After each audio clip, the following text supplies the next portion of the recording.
Everyone laughed when she married the man the whole town called useless. They mocked her, whispered behind her back until the ground shook. 1 week later, and a roaring helicopter landed just for him, revealing a truth no one was prepared for. Let's begin. The moment the wedding hall doors opened, everyone felt the shock slam through the air like a cold wind. The guests stopped whispering, the music froze, and there, standing beside the bride, was the man everyone mocked. The man half the town called the village fool.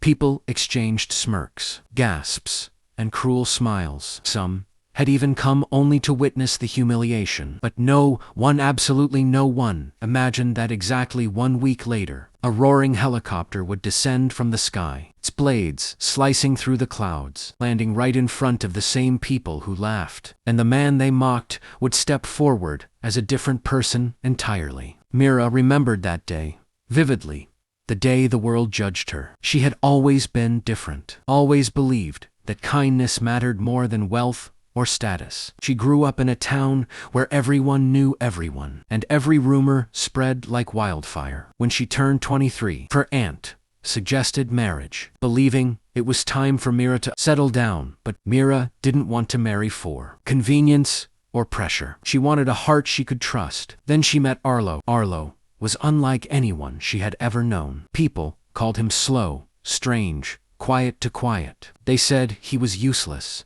jobless, the kind of man who would never build a future. They joked about him, laughed behind his back, even to his face. What they did not understand was that Arlo simply chose silence over chaos. He listened more than he spoke. He noticed details others missed, and although he wore old clothes and kept his head low, his eyes held stories that no one had ever taken the time to hear, except Mira. They met at the old library, where she volunteered. Arlo would sit in the corner, reading dusty books about machines, engines, and aviation. He read them with a hunger almost like he was studying rather than passing time. Mira approached him one day and asked why he loved those books. He hesitated, then whispered, "Because one day I want to build something that flies." The world laughed at Arlo, but Mira didn't. They began talking every day. She discovered he was gentle, intelligent, and deeply compassionate. He had dreams, big ones, but lacked support and confidence. His parents died when he was young. He grew up in poverty and loneliness,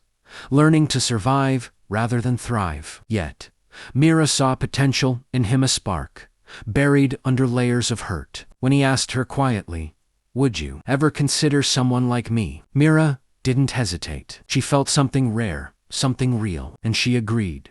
The town erupted in gossip. Mira must have lost her mind. She deserves better. He's a nobody. But Mira stood firm, believing love mattered more than public opinion. Their wedding day was brutal. As Mira walked down the aisle, she heard chuckles, snickers, even outright laughter. Some guests whispered loudly, "Let's see how long she lasts with him."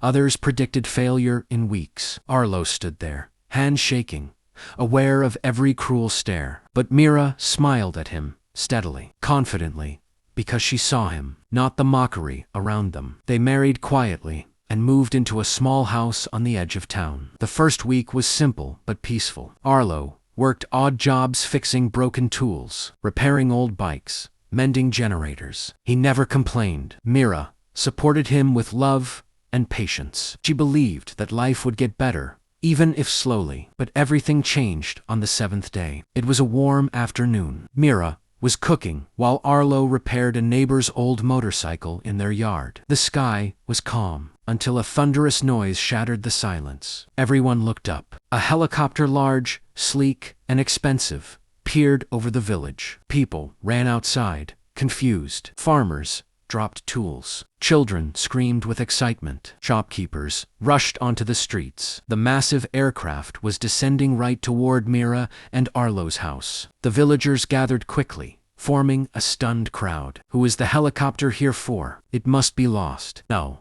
it's landing right in their yard." With a powerful landing, wind blasting dirt in every direction, the helicopter touched the ground. Its door slid open with a mechanical hiss. A man in a black suit stepped out. He looked around, ignoring the gawking villagers, then called loudly, "Mr. Arlo Vance." Everyone froze. Arlo slowly stepped forward, wiping grease from his hands, looking confused. The man bowed respectfully, a gesture no one had ever given Arlo in his life. "Sir," he said formally, "we've been searching for you for months. Your father's company has been transferred under your name. You are now the primary heir and the new CEO of Vance Aerotech." Gasps exploded around them. Mira's heart thudded. Arlo's face drained of color. Before Arlo could speak, the man continued. "Your father left behind designs you created as a child. Your concepts for vertical flight engines. They're revolutionary. Investors have been waiting. The board is assembled. They need you, sir." Silence. Pure, suffocating silence. Then,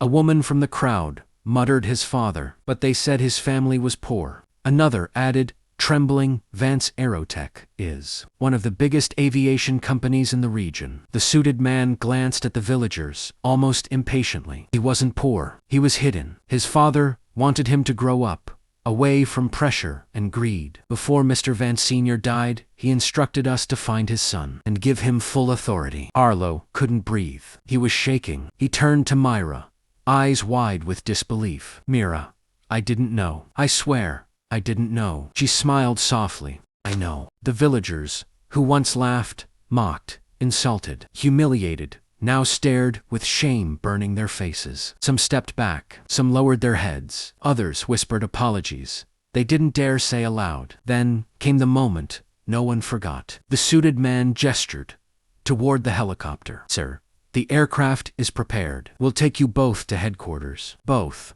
Mira asked softly. "Yes," he said. "As his wife, you are now co-owner and partner in all legal matters." Mira's breath hitched. Arlo took her hand this time, not with fear, but with pride. As they walked toward the helicopter, people moved out of the way, as if witnessing royalty. The same villagers who mocked the groom were now seeing him step into the sky as a man they never imagined. Right before boarding, Arlo turned back to the crowd.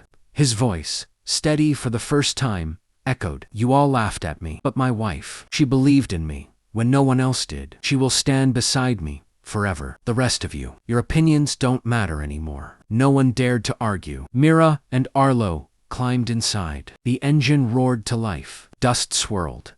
People shielded their faces, clothes flapping violently in the wind. And then, like a scene from a dream, the helicopter lifted, rising above the town, carrying the couple who had once been the target of every cruel whisper. From below, villagers watched the man they had mocked disappear into the sky as a new, powerful version of himself. Mira held Arlo's hand tightly. He looked at her, with tears in his eyes.